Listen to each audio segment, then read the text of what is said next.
한편 예수는 요르단강을 건너가 거기서 머물렀다. 많은 사람들이 그의 가르침을 믿었고 또한 요한의 가르침과 마찬가지로 그의 가르침도 옳다고 말했다. 그리하여 많은 사람들이 그의 가르침을 믿었다. 한 번은 예수가 자기 제자들에게 말했다. 하느님의 아들과 사람의 아들에 관한 나의 가르침을 사람들이 어떻게 이해하고 있는지 말해 보십시오. 제자들이 말했다. 요한의 가르침과 같다는 사람들도 있고 이사야 예언자의 예언과 같다는 사람들도 있습니다. 또 어떤 사람은 에레미야의 가르침과 같다고도 합니다. 사람들은 선생님을 예언자로 봅니다. 예수가 물었다. 그러면 당신들은 나의 가르침을 어떻게 생각합니까? 그러자 시몬 베드로가 말했다. 제 생각에는 선생님의 가르침은 선생님 자신이 생명의 하느님의 아들이라고 하는 것입니다. 선생님은 하느님께서는 사람 안에 있는 영혼의 생명이라고 가르칩니다. 예수는 시몬 베드로에게 이렇게 말했다. 나뿐만 아니라 모든 사람들이 아버지의 아들입니다. 이것을 사람들에게 드러낸 것은 내가 아니라 우리 모두의 아버지입니다. 이것을 아는 것이 참된 생명의 기초입니다. 그리고 이 참된 생명은 결코 죽지 않습니다. 시몬이여, 당신은 이것을 깨달았으니 행복합니다. 아무도 가르쳐 줄 수 없는 것인데 당신은 이것을 알아들었습니다. 그것은 당신 안에 계시는 하느님께서 가르쳐 주셨기 때문입니다. 당신에게 이것을 가르쳐 준 것은 육체적 이해력도 아니고 나도 아니고 나의 말도 아닙니다. 다만 나의 아버지이신 하느님께서 직접 가르쳐 주신 것입니다. 그리고 이러한 가르침 이후에 죽음의 지배를 받지 않는 사람들의 저 세상이 마련되었습니다. 네. 오늘은 톨스토이 복음서 7장 9절의 말씀인데 예수님께서 요르단강을 건너가 머물렀다.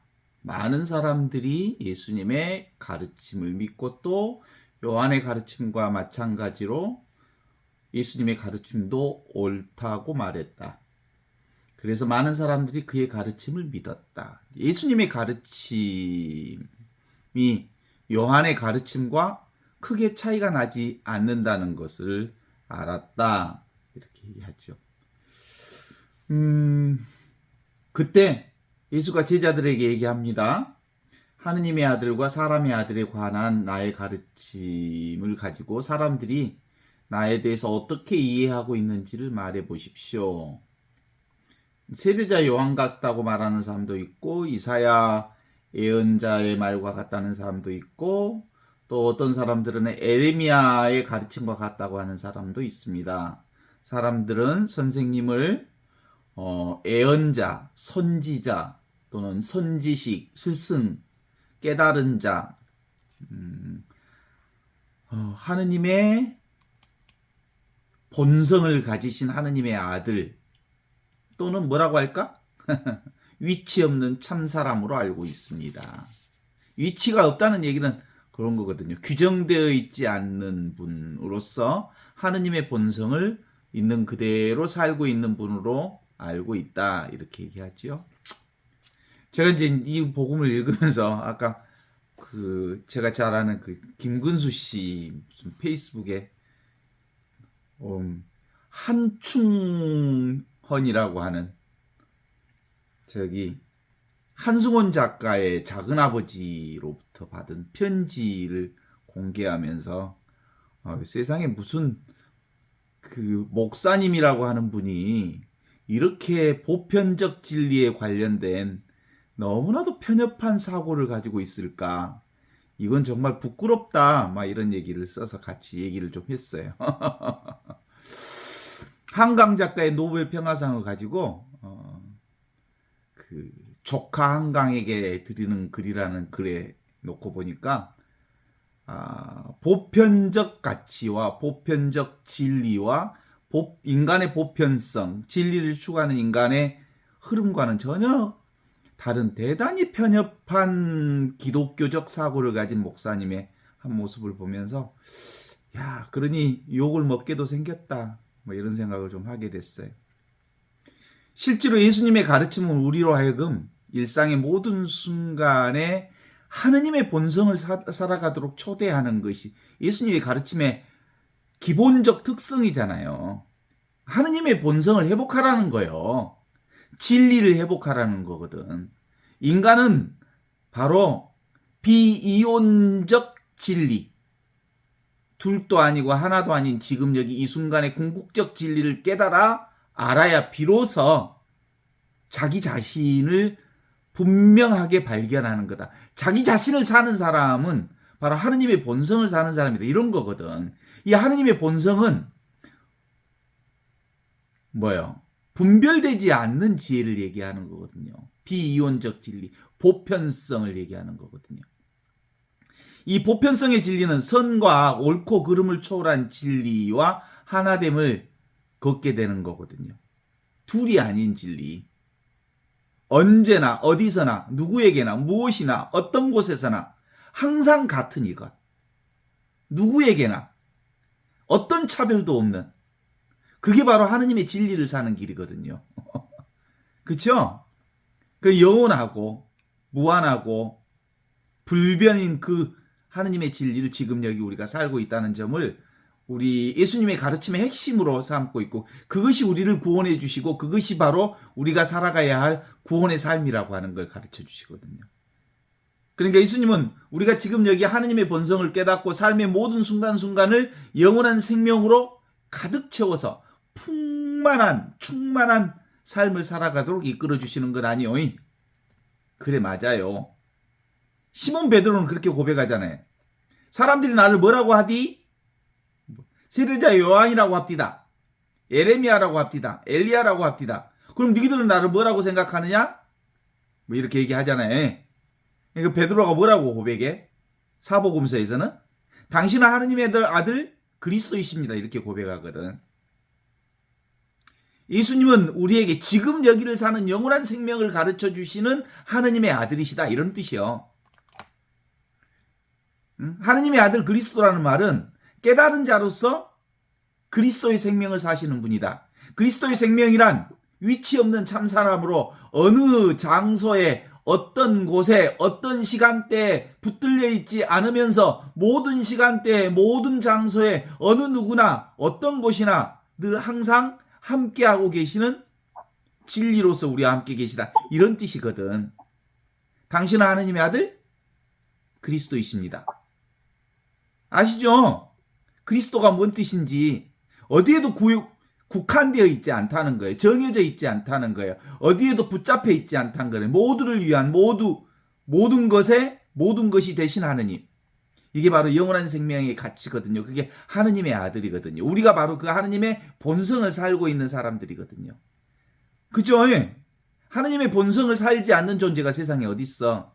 이 깨달음은 근본적으로 이 인간의 노력으로 얻어질 수 없는 가르침이기에 성령께서 인도하실 때 비로소 이 가치를 깨달아라.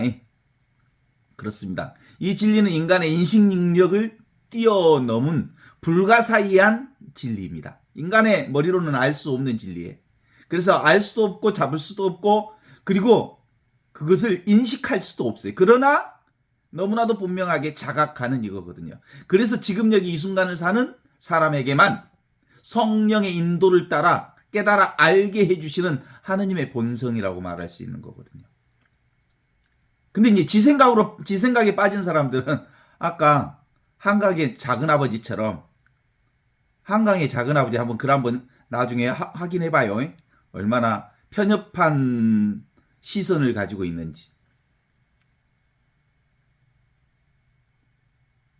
예수님이 말씀하시는 모든 이는 하느님의 아들이며 하느님 아버지의 본성을 살고 있다. 이 말씀을 마음에 새기면서 하느님의 본성을 깨닫는 여정의 길을 걸어가야 한다는 게 예수님의 가르침이에요. 모든 이는 다 하느님의 본성을 살고 있다는 거야. 비이론적 진리인 지금 여기 어디에도 갈림 없고 분별 없는 생각 이전의 자리, 느낌 이전의 자리, 감각 이전의 자리, 경험 이전의 자리, 늘 항상 있는 이 자리를 살아가고 있는 게 바로 영원한 진리와 함께 살아가는 우리가 가야 할 길이라는 거 아니겠습니까? 그쵸? 지금 여기 우리와 함께하는 하느님의 참된 생명은 결코 죽지도 않고 죽을 수도 없고 어떤 한 장소에 어떤 한 시대에 어떤 한 공간에 매여 있지 않는 영원한 생명, 그것이 지금 여기 바로 내 생명이요, 우리가 사는 이 생명. 그쵸?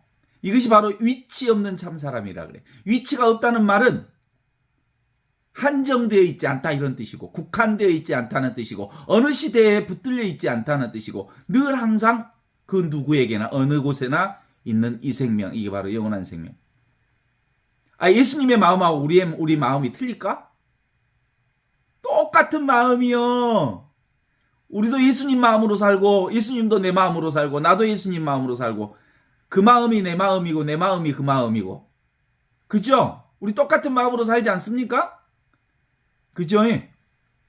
예수님의 가르침을 통해서 우리가 본래 있는 이 하느님의 본성, 본래 면모, 본래 얼굴인 천지창조 이전부터 있었던 이 얼굴, 이게 본래 얼굴이에요. 말씀, 로고스. 이것이 바로 우리가 살아야 할 지금 여기 이 순간 예수님이 말씀하시는 하느님의 본성인 궁극의 순간이라고 합니다. 이 궁극이 바로 지금 여기 영원한 지금, 무한한 여기를 사는 절대불변의 진리가 바로 지금 이것을 얘기하고 있습니다.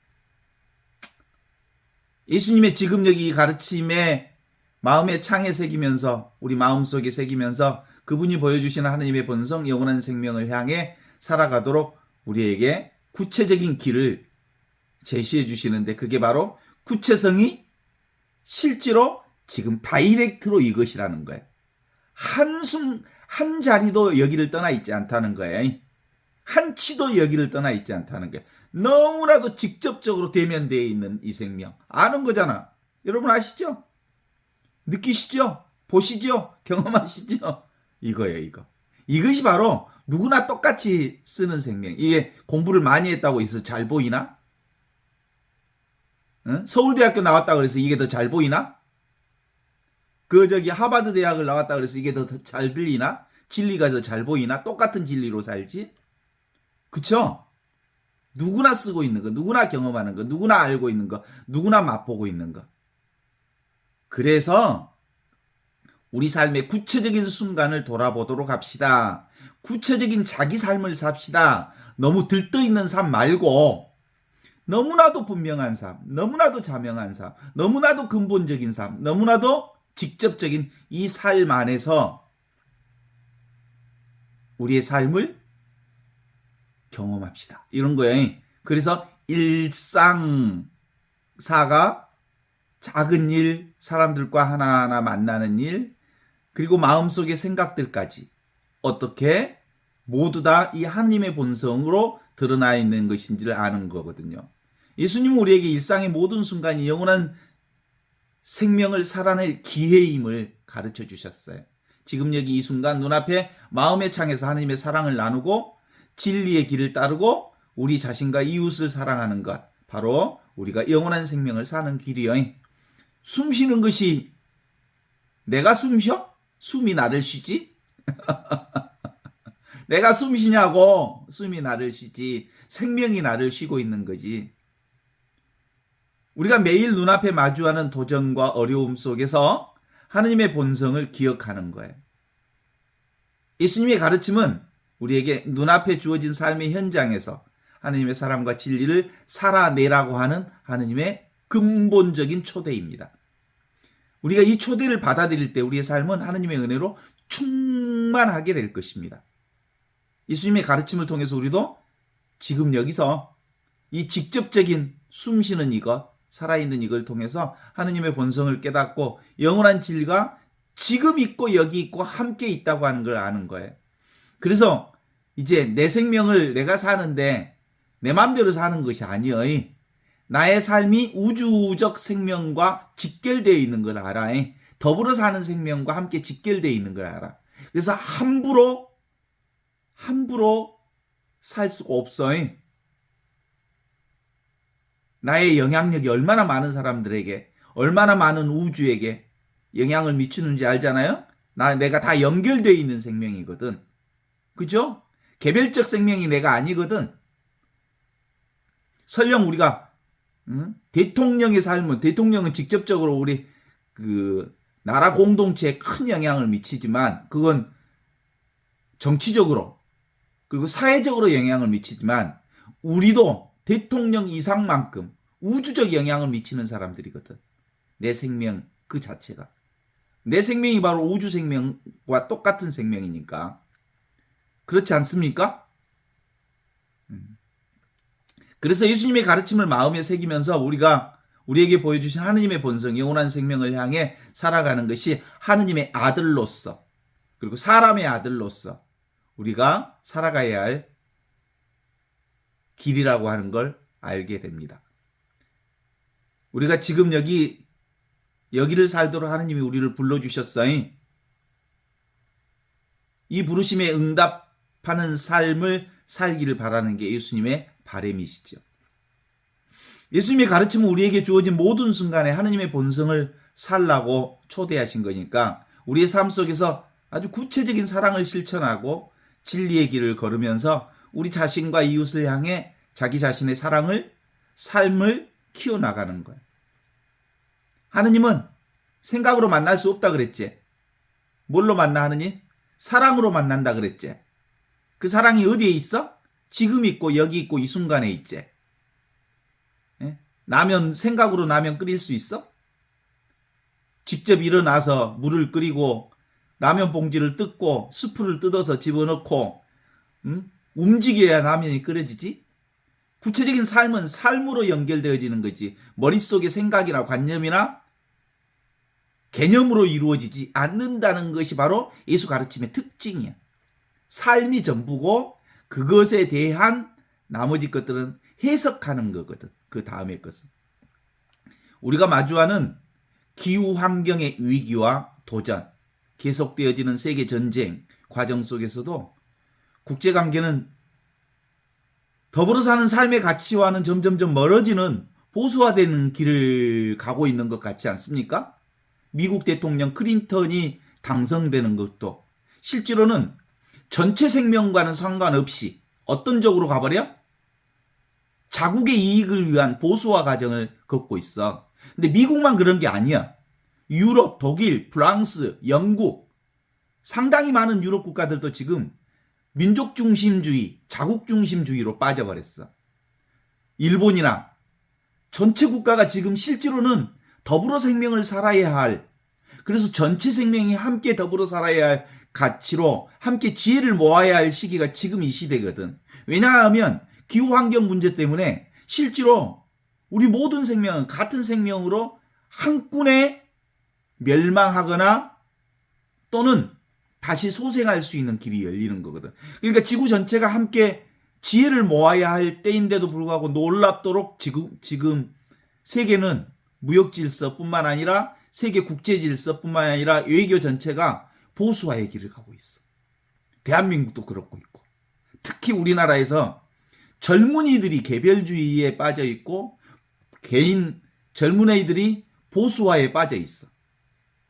국가 생명이라든가 우리가 함께 더불어 사는 가치보다는 어떤 가치? 개별 가치에 빠져 있는 것들을 보게 된다고. 참 묘한 일이죠? 정말 필요한 때가 지금 더불어 생명 가치, 함께 사는 생명 가치, 이게 바로 한 생명이라고 하는 것이 그 어느 때보다도 필요한 때에 세상은 이렇게 거꾸로 가고 있는 듯한 느낌이 들어요. 그럼에도 불구하고 세계가 한 생명이고 우주가 더불어 한 생명인 하느님의 본성을 살고 있다는 이 사실은 결코 잊지 말아야 한다고 보는 거예요. 이게 예수님의 가르침입니다. 예수님의 가르침은 우리에게 일상의 모든 순간이 하느님의 생명을 살아낼 기회임을 가르쳐주는 거거든요. 우리가 이 가르침을 참 삶 속에 실천할 때 우리의 삶은 하느님의 은혜로 충만합니다. 전체 국제 질서가 나라마다 젊은이들이 이 더불어 생명보다는 반대쪽으로 흐른다고 해서 절망할 필요는 없어요. 내가 곧 우주니까. 내가 다시 이 한 생명을 살아내기 시작하면 여기서부터 세상에 밝은 빛이 비치기 시작하니까. 동의하십니까? 왜냐하면 우리가 함께 나눈 예수님의 가르침은 인간의 이성을 넘어선 가르침입니다. 생각 이전의 가르침이요, 느낌 이전의 가르침이요, 감정 이전에 이미 있는 이 하느님의 본래 면목을 깨달아야 하는 가르침이거든요. 하느님의 얼굴이 바로 내 얼굴이잖아요. 내 얼굴이 바로 하느님의 얼굴이잖아요. 알 수도 없고 볼 수도 없고 느낄 수도 없고 경험할 수도 없고 잡을 수도 없고 아무것도 없는 이 얼굴이 바로 내 얼굴이거든요. 이 아무것도 없는 이 자리에서 모든 것이 일어나거든요. 빈 무덤이거든요. 빈 무덤이 부활의 몸을 이루거든요. 이 빈 무덤을 통해서 그리스도의 몸이 태어났거든요. 이 빈 무덤을 통해서 우주 질서가 시작되고 있거든요. 이 빈 무덤이 전부이거든요. 이 빈 무덤이 사실상 지금 여기 이 순간 궁극적 진리를 표현하는 자리거든요. 하느님의 본성을 마음에 새긴다는 건 바로 내가 아무것도 아닌 빈 무덤과 같은 이 자리를 살고 있다는 거예요. 이 자리가 바로 영원한 진리의 자리라는 거거든요. 바로 우리 모두가 이 자리에서 태어났어. 그래서 하느님의 아들이라 그래. 그래서 우리가 바로 사람의 아들이며 하느님의 아들인 그분의 본성을 지금 여기 살고 있다는 거거든요. 지금 여기 이 영원하고 무한한 절대불변의 영원한 생명이 지금 이와 같이 진리를 살아내는 우리 모두가 되어야 비로소 우주 생명이 한 생명임을, 한 식구임을 깨달아 알 수 있죠. 동의하십니까? 지금 여기 이와 같이 텅 비어 있는 이 자리가 얼마나 충만한 자리인지, 텅 비어 있는 이 무변 허공 자리를 통해서 얼마나 놀라운 하느님의 은혜가 가득 찬지 알 수 있죠. 지금 이 생명을 떠나 있지 않는 모든 것들이 다 똑같습니다. 실제로 아무것도 부족함이 없는 자리가 텅 비어 있는 자리거든. 텅 비어 있는 자리가 바로 온만한 자리고요. 충만한 자리고 완전한 자리고요. 이 자리를 통해서 온갖 것들이 시작되는 자리거든요. 인간의 생각과 망상을 벗어나면 푸른 하늘처럼 늘 항상 이 자리가 성성하게 깨어 있습니다. 이 하느님의 자리가 우리와 함께 늘 항상 함께하고 있습니다. 제가 어젯밤에 산책 갔다 오면서 다리에 통풍이 왔거든요. 통풍이 오면 전제 조건이 있어요. 이제 이게 통풍이 오기 시작하면 저녁 내 잠을 잘 수가 없겠구나. 그래서 저녁에 약을 먹었는데도 안 들어요. 이제 발을 땅에 디딜 수가 없어요.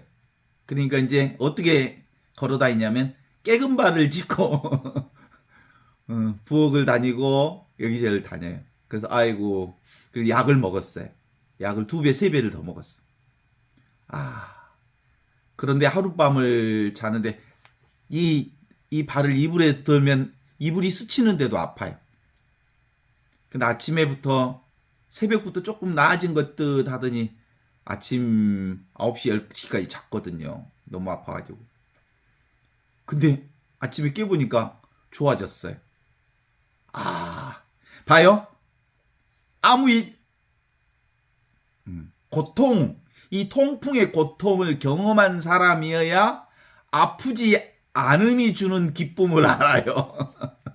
아픔 없는 이 기쁨, 아무 일이 없는 이 기쁨. 너무나도 고통을 온몸으로 겪어본 사람은 이 아무 일이 없다는 사실이 얼마나 놀라운 일인지를 알아요. 아시죠? 아무 일이 없다는 게 바로 그게 축복이라는 걸 알아요. 빈 무덤과 같이 고요하고 침묵과 같은 그 자리가 정말 최고의 생명 자리라는 걸 알아요. 왜냐하면 고통을 겪어본 사람은 알아요. 그 자리에서 고통이 나거든. 우리가 마주하는 모든 순간이 바로 이 하느님의 본성, 텅 비어 있는 자리, 위치 없는 참사람으로서의 이 자리를 우리가 기억하는 거예요. 우리가 매일 미사를 하고 매일 하느님께 미사 봉헌을 하는 것도 사실상 무엇을 위한 봉헌인지 아신가요? 그리스도의 몸을 위한 봉헌이에요. 텅 비어 있는 이 자리가 그리스도의 몸자리예요. 텅 비어 있는 이 자리가 부활의 몸이에요. 텅 비어 있기 때문에 우리가 부활의 몸을 사는 거예요.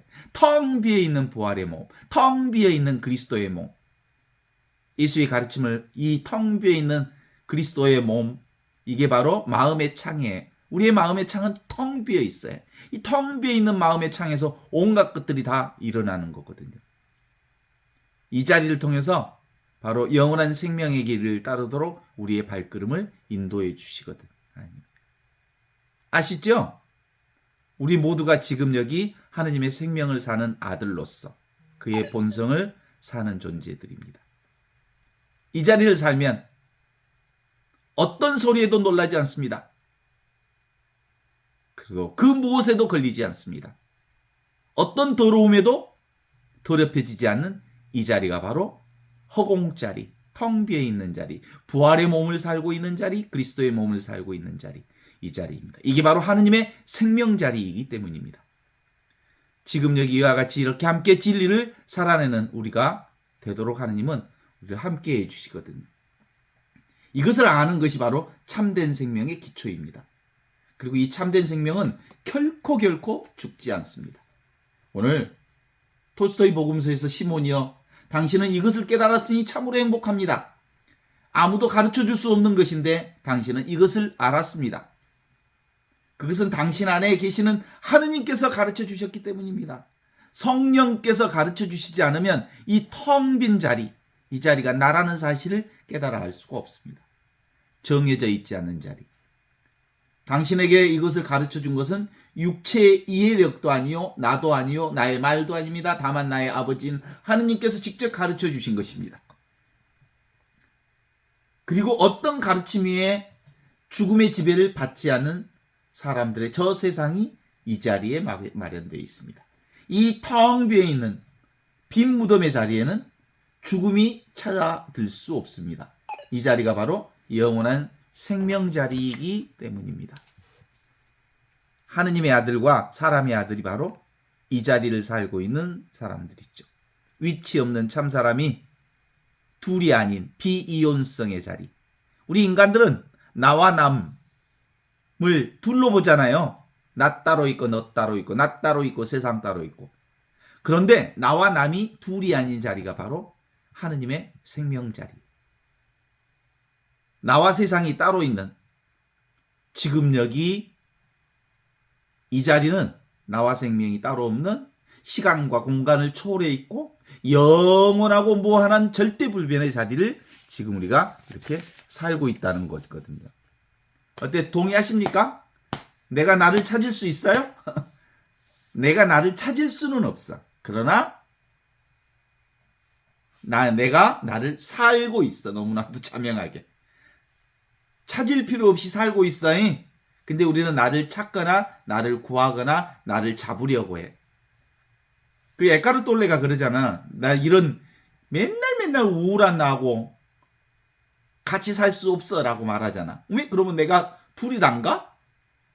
우울증이라고 말하는 놈은 또 무슨 나이고, 응? 우울하는 나는 또 뭐고? 다 뭐예요 그게? 생각으로 둘이 나를 설정한 거지. 우울한 나와 우울한 나를 같이 살 수 없다라고 하는 내가 따로 있는 것처럼. 그러나 실제로 그건 모두 다 허상이에요. 그냥 생각으로 만들어낸 게. 우리는 그냥 이 절대 생명, 이 하나의 생명으로 살고 있거든요.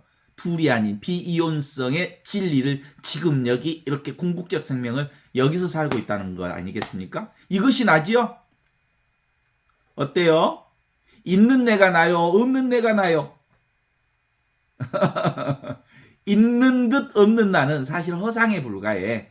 있는 육체와 같은 것들은 대상은 없는 듯 있는 나. 이게 진짜나. 이게 없이 계시는 하느님의 본성으로 사는 나를 얘기하거든요.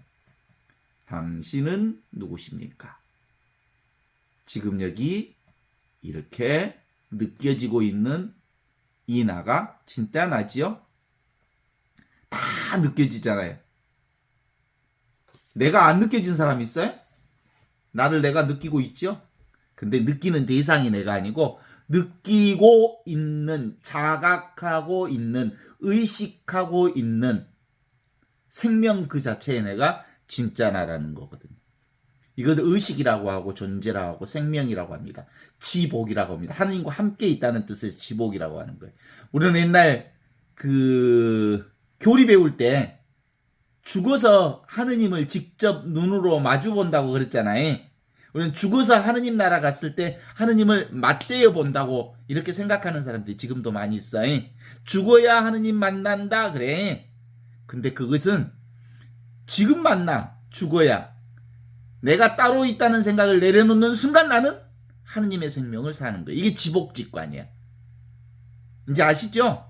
이제 죽어서 하느님 만나는 게 아니고 지금 여기 이 순간 하느님과 함께 있는 이 순간이 지복직관의 순간이라니까. 지복. 지극한 복락을 지금 여기서 살고 있다는 거예요. 살아 숨쉬는 이것이 바로 지금 이거거든요. 개념이나 말이나 생각이 아닌 직접적인 살아있는 이것. 몸이 느껴지고 있는 이것. 마음이 느껴지고 있는 이것. 감 잡아야 돼. 이 감이 오요 안 오요? 이것이 나라는 게 감이 와야 돼. 감 잡히죠?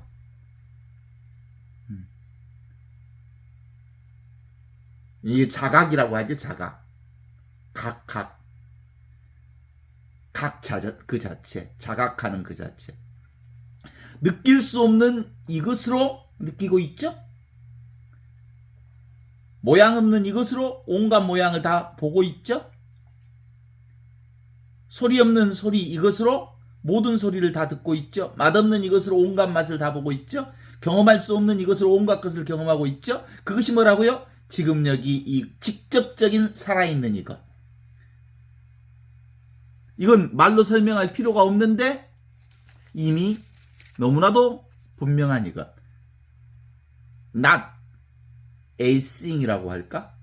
어떤 것이 아닌 nothing, 아무것도 아닌 이것.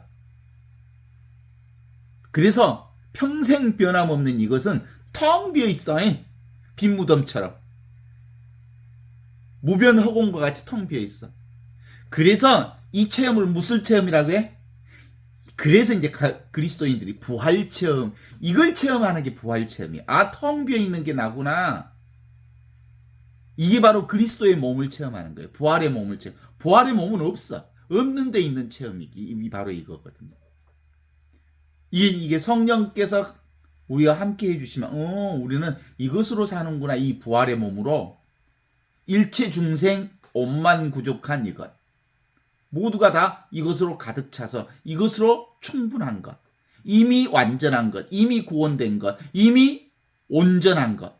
아무것도 부족함이 없는 자리가 바로 이 텅 비어 있는 자리예요. 이 텅 비어 있는 자리는 실제로 이 자리에서 온갖 것들을 다 드러내고 있기 때문에 텅 비어 있으면서 모든 것들을 충만하게 알아차리는 자리거든요. 제가 얼마 전에 그 뇌졸중 환자 병문안을 갔는데 정말 못 알아봐. 그래서 귀에다 대고 저기 있잖아요. 저 누군데요? 저 최신부인데요. 제 목소리 들리면 손을 한번 꼭 눌러봐 주세요. 근데 진짜 눌렀어요. 그러니까 그 사람이 얼마나 행복했는지 몰라. 기뻤는지 몰라. 이분이 내가 있잖아. 내 손을 눌러보라 그랬더니 눌러. 뭔 뜻이야? 의식이 있다는 뜻이요. 그래서 사람들이 놀란 거지. 거기서 봐봐요. 그 사람의 의식이 있다는 것을 아는 것은 뭐예요? 내가 손을 잡았어. 그 사람이 힘을 주고 있는 것이 느껴졌어. 어디서 느껴졌어? 느낌 없는 자리에 어떤 느낌이 탁 왔어. 자극이 왔어. 그러면 그 뜻이 뭐예요? 느낌 없는 느낌 자리가 그 사람에게도 있고 나에게도 있다는 거예요. 같이 의식이 있다는 거예요. 그 의식과 의식이 하나 딱 마주치면서 느낌이 전달이 된 거예요. 이 느낌 없는 느낌, 이게 본성의식이라고 하는 거예요. 우리가 잠잘 때도 꿈도 없는 잠을 잘 때 어떤 상태에 우리가 이 빈 무덤과 같은 텅 비어 있는 이 본성의식 자리가 있었어. 깨어나서 보니까 내가 아침에 잤는데 지금까지 아무 생각 없이 지금까지 잤네? 시간이 없어져 버렸어. 그 중간에 시간이 없어져 버렸어. 근데 그 없어진 시간을 아는 이것이 있었다고. 이게 본성의식이라고. 느껴지네? 사라짐을 느껴지네. 이게 느낌 없는 자리가 느낌을 느끼는 거예요. 이게 바로 약견재상 비상 직견열이라고 그러거든요. 모든 재상, 모든 이미지를 경험하는 자리는 비상, 상이 없는 자리에서 온갖 이미지를 경험하게 되는 것이니까 비상이 바로, 상이 없는 자리가 바로 하느님의 자리야.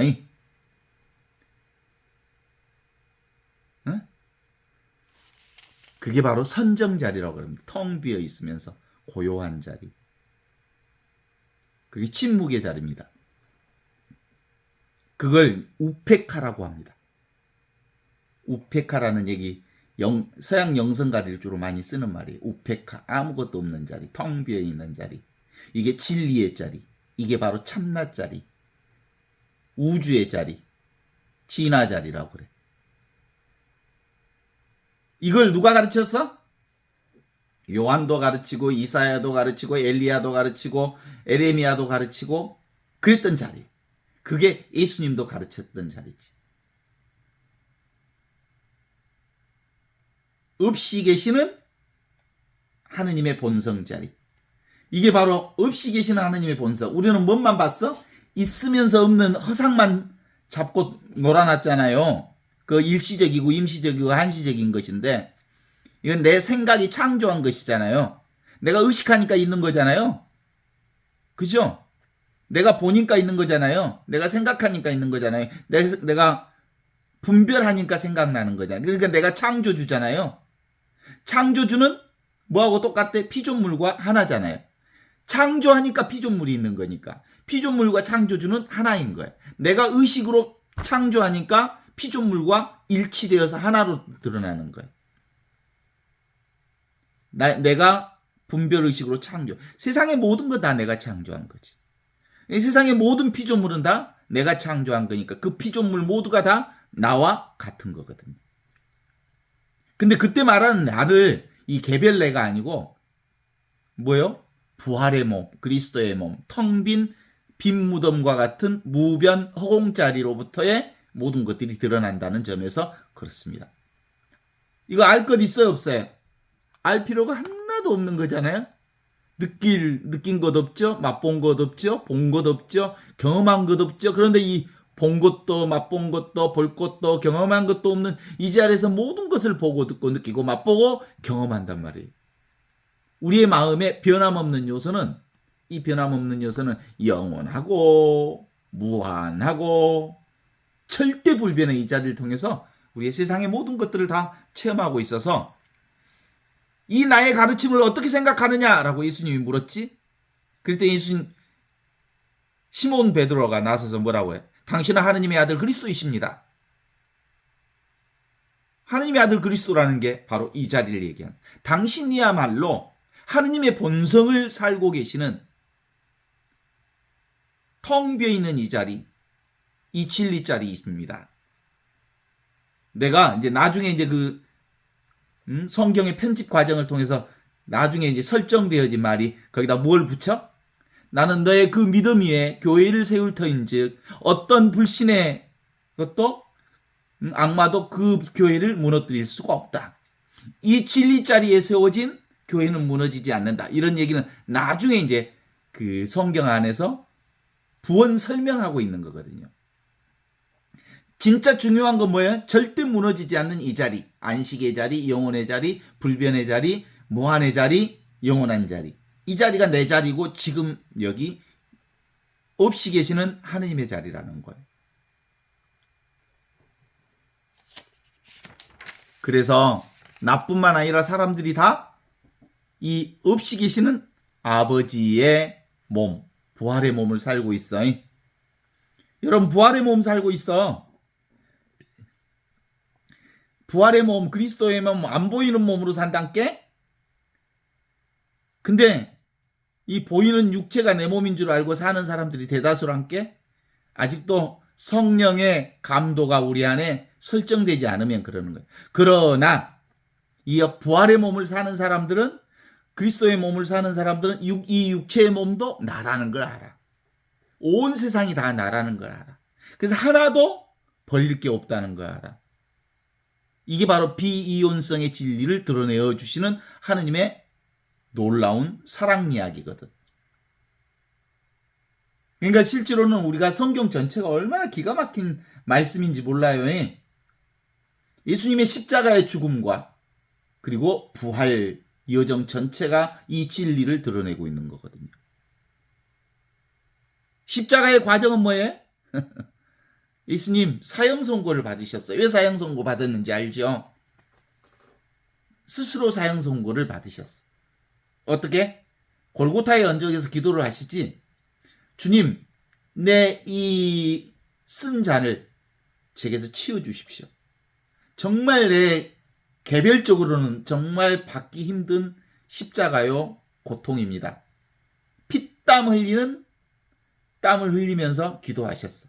그러나 이제 수락해. 뭐라고? 내 뜻대로 마시고 하느님의 뜻대로 하소서라는 말은 나의 육신에게 사형 선고를 고한 거야. 예수님 스스로가. 나는 내 육신을 나로 여기지 않겠습니다. 그리고 이제 그 외적으로는 빌라도로부터 사형 선고를 받는 것처럼 외적으로는 표현되지만 실제로는 자신의 육체가 내가 아니라는 것을 깨달아 알므로써 나를 내려놓는 이 과정이 자기 육신에 대한 사형 선고를 설정한 거예요. 자기가 자기에게 사형 선고를 내리신 거라니까요. 육신이 내가 아니다. 육신과 세상 경계는 내가 아니다. 임시적이고 한시적이고 일시적인 거다. 여러분의 몸과 세상이 임시적이고 한시적이고 일시적인 거라는 것으로 그것에 대한 실제성을 내려놓는 것. 실제가 아니다라고 선언하는 거. 이게 사형 선고를 내리는 거예요. 그런데 습관이, 그동안 살아왔던 습관이 내 몸이 나라는 것이 너무 오랫동안 배어 있어서 예수님도 3번이나 넘어지시고. 그죠? 이 육신 때문에 얼마나 고통을 받으시고. 마지막 완전히 이루어지는 과정이 어디라고요? 다 이루었다고 하면서 무덤에 묻히시고 빈 무덤 상태로 당신이 완전히 없어지는 그때 부활의 몸으로 다시 시작하는 거예요. 어때요? 기가 막히지 않습니까? 이 깨달음이 없으면 성경 전체를 이해할 수가 없어요, 진짜로. 그냥 글자 그대로 읽으면 예수님이 아따 참말로 십자가 지니라고 고생 꽤나 하셨다. 가시관 쓰시고 두드러 맞고 채찍으로 맞고 얼굴에 침뱉음을 받고 얼마나 힘들까. 그런 얘기하는 게 아니에요. 육체적인 몸이 실체가 아니라는 것을 내려놓는데도 불구하고 이 생각이 이 분별의식이 육신이 나라고 하는 것을 도무지 내려놓을 수 없는 상황을 그렇게 설정한 거예요. 우리도 그렇지 않습니까?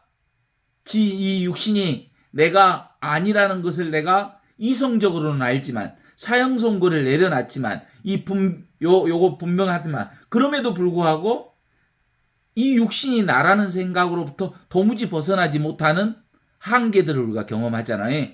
습 때문에, 몸이라고 하는 것이 나라는 이 장애 때문에, 느낌이라고 하는 이 장애 때문에, 감정이라는 이 장애 때문에, 내가 따로 있다는 이 장애 때문에.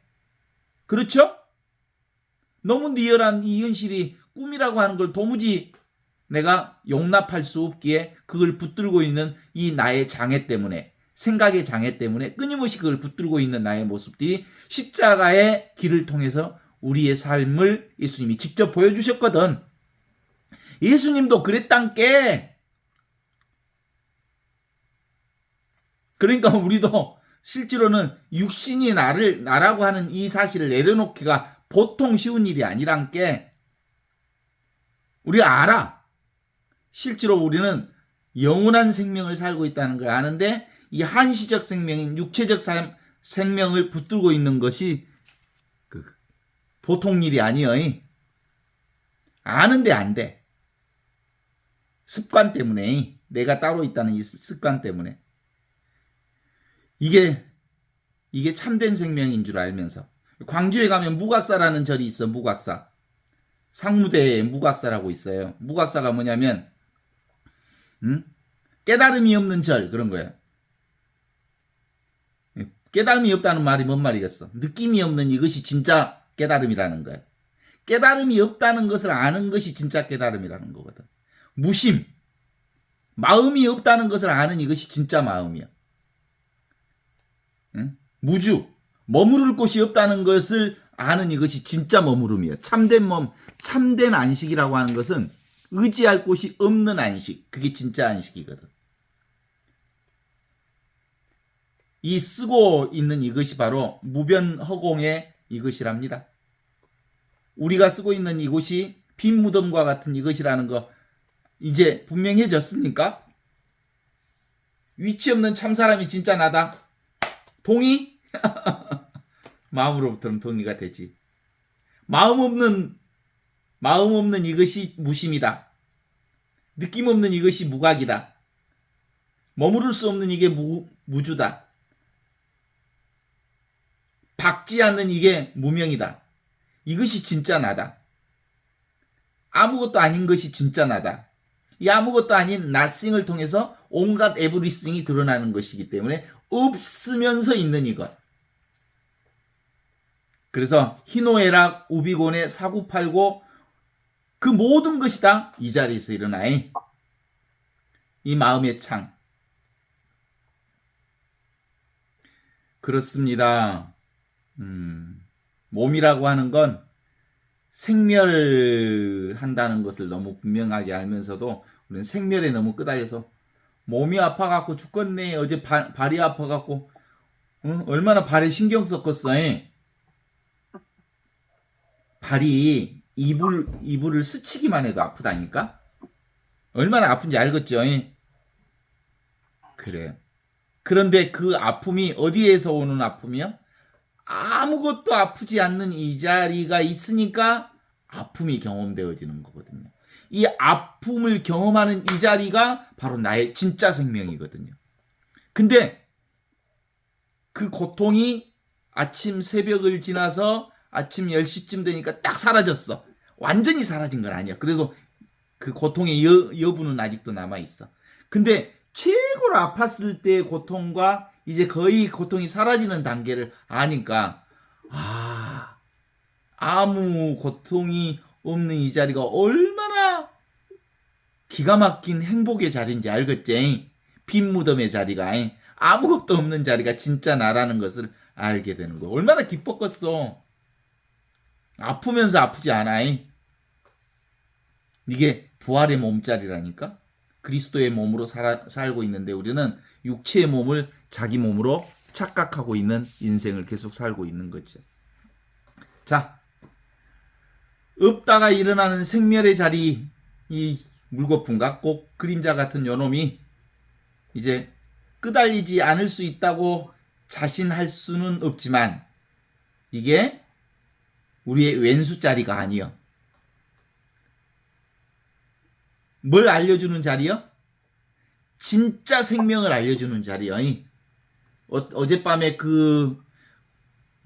통풍이 뭘 알려줬어? 아무것도 아프지 않는 그 자리가 진짜 있다는 것을 알려주려고 사정없이 한바탕 두드러 폈어. 그러면서 너의 그 아무것도 없는 자리가 진짜 너의 자리다. 네 아무것도 없는 그 자리에서 아픔이 일어나는 거다. 이건 묘용이라고 그러는데 이게 바로 성령께서 우리에게 인도하시지 않으면 도무지 이 마음을 몰라. 허허 참. 근데도 우리는 몸을 어떻게 다룰 것인가, 마음을 어떻게 다룰 것인가, 몸과 마음을 다루는 것이 지혜인 줄 알아. 몸과 마음을 다루기 이전에 몸과 마음이 드러나는 이 자리는 본래 있는 자리여서 이게 바로 원래 나의 자리라는 것을 아는 것. 응? 그러면 우리의 삶이 살만해져요. 아프면 아픈 대로 조금 아픔을 경험해보고.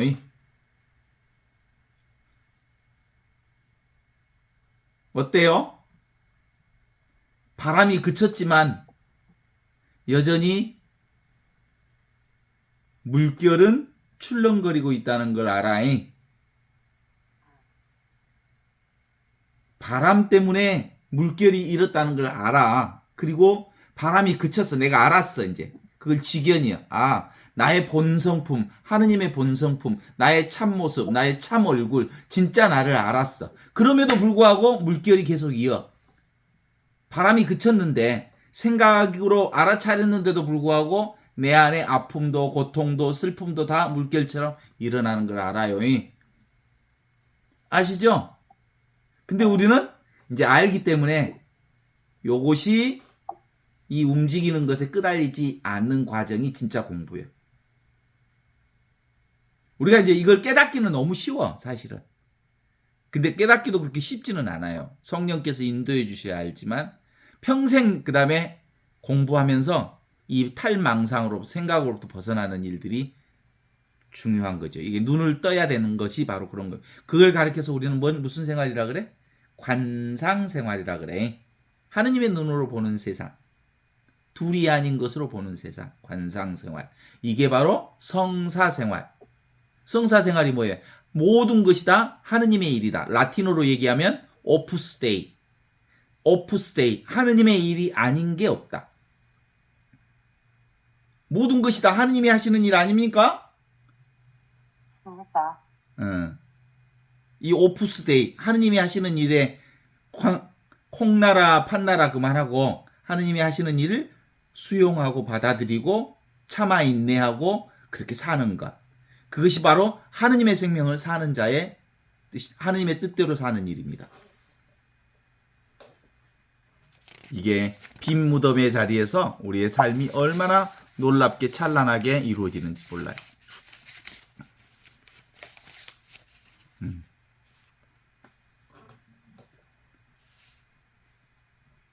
참 요즘에 대한민국의 그 벌거벗은 임금님을 우리가 보고 있잖아요. 벌거벗은 임금님, 대한민국의 대통령이 보니까 완전히 빨가벗고 있는데 자기만 빨가벗고 있는지를 모르더만. 이 허영심, 대통령 놀이에 빠져가지고 대통령의 옷감이 화려하고 멋진 줄은 아는데 지가 벗고 있다는 사실을 몰라. 아따 참말로. 아는 사람들은 다 알아. 오메 윤석열 대통령이 빨가벗고 있네. 다 보이네. 다 보여. 소가지가. 정말 머리끝에서 발끝까지 정말 다 보이네. 근데 그 사람은 대통령 옷으로 탁 위에서 밑에까지 입고 있으니까 그 근사한 대통령이라는 흉내를 내면서 자기가 빨가벗고 있다는 사실을 알지 못하는 것. 그게 뭘까?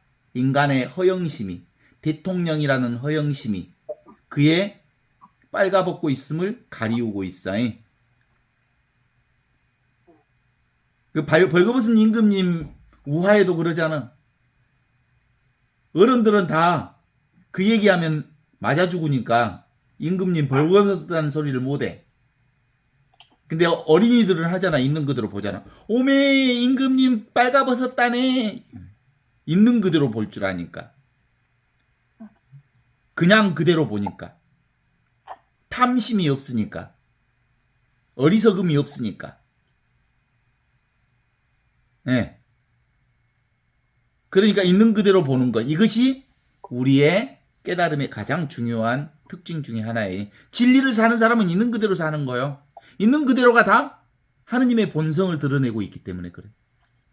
그렇죠? 그래서 완전한 깨달음은 바로 이미 구원된 나를 사는 것. 이미 비이혼적 진리를 지금 여기서 산다는 것.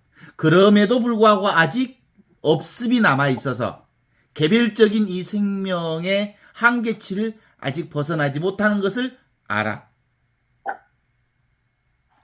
아시죠? 그런 거요, 그런 거요. 우리는 이 생멸 세상, 증감의 세상, 그리고 호흡의 세상, 더럽고 깨끗한 세상에 살지만 진짜 모든 것은 아무것도 없는 자리에서 증감이 일어나고 텅 비어 있는 이 자리에서 호흡이 일어나고 그래. 이 온갖 변화는 변함없는 이 자리가 바로 무슨 자리? 빈 무덤의 자리, 그리스도의 몸자리, 그리스도의 부활의 몸자리를 통해서 드러나고 있다는 것을 아는 이 지금 이 관상생활이야말로 우리 삶의 최고의 행복을 우리에게 살게 해주는 거거든요. 오늘 예수님께서 많은 사람들에게 물어봅니다. 나를 누구라고 생각하느냐? 뭐 예언자냐? 엘리야냐? 에레미야냐? 뭐 이렇게 네가 나를 어떻게 생각하냐고 그 얘기를 하잖아요. 당신은 살아계신 하느님의 아들 그리스도이십니다. 지금 여기 이렇게 하느님의 진리를 살고 있는 그리스도이십니다. 예수가 바로 그런 것처럼 내가 바로 그렇습니다. 그런 뜻이요. 그래서 예수님은 시몬 베드로에게 이렇게 해요. 나뿐만 아니라 모든 사람들이 아버지의 아들이다. 이것을 사람들에게 드러내는 것이 내가 아니라 우리 모두의 아버지시다. 이것을 아는 것이 바로 참 생명의 가치다. 당신을 이걸 깨달았으니 참으로 행복하다. 아무도 가르쳐줄 수 없는 것인데 당신은 이것을 알아들었다. 이것은 당신 안에 계시는 하느님께서 가르쳐주신 거다. 그 말은 이건 네 스스로만이 알 수 있는 거지. 누가 알려준다고 해서 아는 게 아니다. 네가 스스로 그것을 깨달아 알도록 해야 한다. 주님께 청해야 한다. 오소서 성령님, 믿는 이들의 마음을 충만케 하시고 그 안에 사랑의 불길을 내려주소서. 그 사랑의 불길이 내가 지금 여기 이 순간 둘도 아닌 이 하느님의 한 생명을 살고 있다는 것을 깨달아 알게 해주소서.